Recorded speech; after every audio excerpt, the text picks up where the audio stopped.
Hello, I am very excited to talk to you today about some of the work we've been doing for U.S. Fleet Forces Command to monitor the local harbor seal population.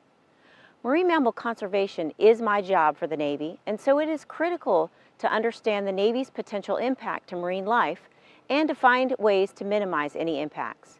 In this area, there has always been the occasional report of a seal, but about 7 years ago we started to see more frequent reports. And instead of one animal here or there, they were occurring in small groups at the Chesapeake Bay Bridge Tunnel, which crosses a major shipping channel. So we went out to investigate, and the first time out we saw seals, which is almost never the case for a species considered rare in Virginia. Because marine mammals, such as seals, are protected under the Marine Mammal Protection Act, we were very familiar with the types of seals that occur in the area. But this many reports of seal sightings was new information and very surprising.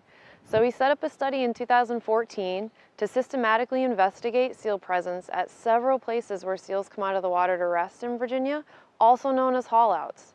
We worked with local researchers and seal experts in New England to develop a protocol for our monitoring project, and we've been conducting haulout surveys in Virginia for almost 6 years now.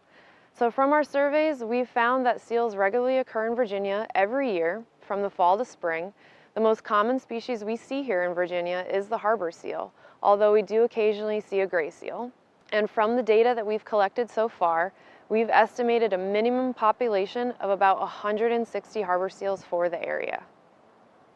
To learn even more about how the seals were using the habitat when in Virginia and where the seals migrated to after they left the area in spring, we decided to conduct a satellite tagging study.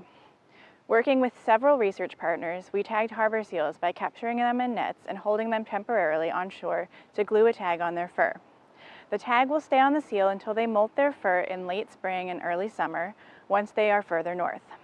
During the capture, we take data like weight and size, and we also collect biological samples to help research partners determine the health of the seals throughout the Mid-Atlantic.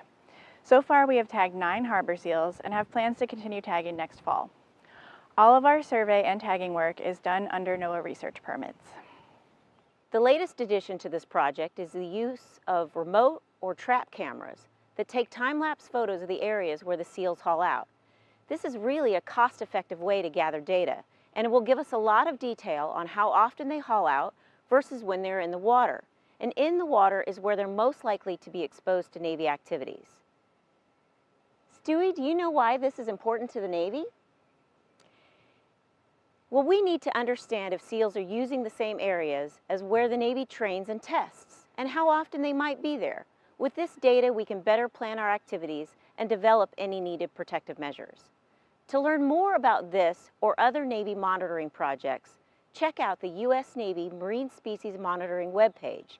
And for other great videos, check us out on U.S. Navy Stewards of the Sea Facebook page. And be sure to like our page.